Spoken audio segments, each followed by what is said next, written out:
Good evening, Judge. Good evening, classmates. My name is Grace Bation again. My report is about the case of Mayon Hotel and Restaurant versus Rolando Adana et al. GR number 157635 on May 16, 2005. First, the ownership by Josepa Pulang.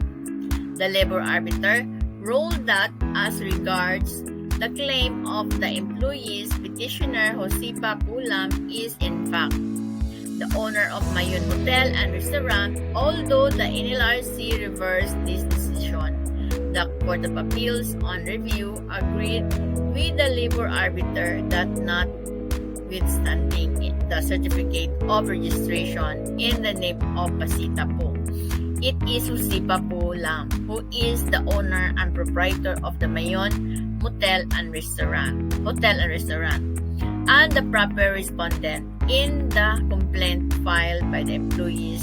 The Court of Appeals decision is state in part.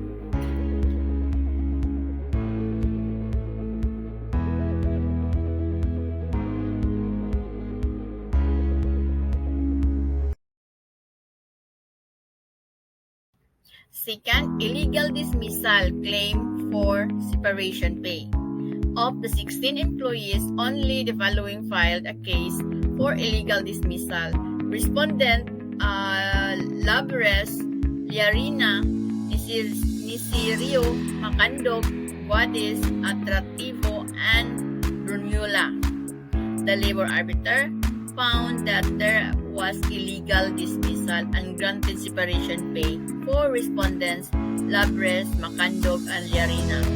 As respondents Guadis, Niserio, and Almaris were already 79, 66, and 65 years old, respectively at the time of the dismissal. The labor arbiter granted retirement benefits pursuant to Article 287 of the Labor Code as amended.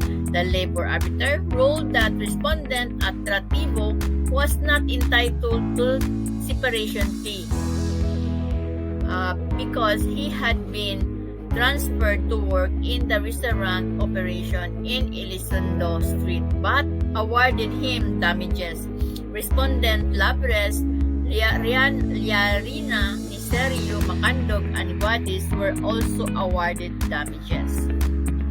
Money claims. The third is money claims. The Court of Appeals held that contrary to the NLRC rules, petitioners had not discharged the burden of proving that the monetary claims of the respondent have been paid. The Court of Appeals thus reinstated the labor arbiter's grant of respondents' monetary claims, including damages.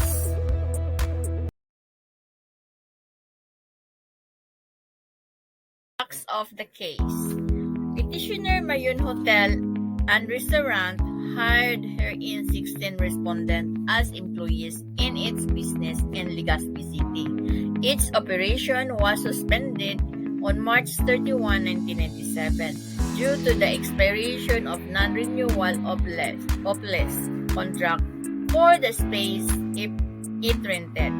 While waiting for the completion of the construction of its new site, MHR continued its operation in other sites with 9 of the 16 employees.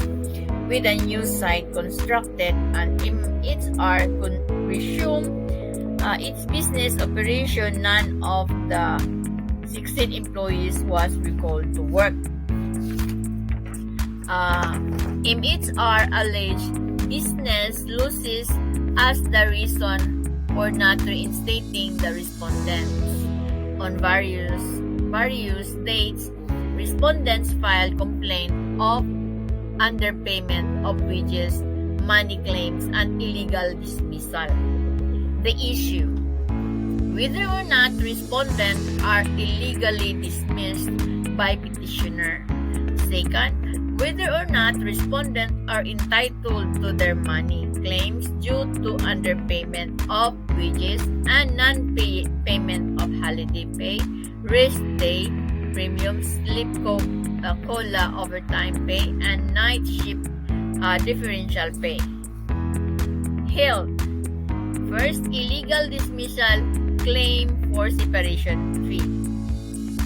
Since April 1997 until the time the labor arbiter rendered its decision in July 2000, or more than 3 years after the supposed temporary layoff, the employment of all the respondents with petitioner had changed, notwithstanding that the new premises had been completed at the same resume its operation. This is clearly dismissal or the permanent reverence or complete separation of the workers from the service on the initiative of the employer, regardless of the reasons therefor.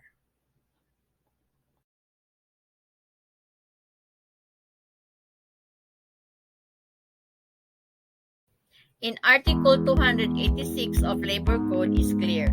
There is termination of employment when an otherwise bona fide suspension of work exceeds 6 months.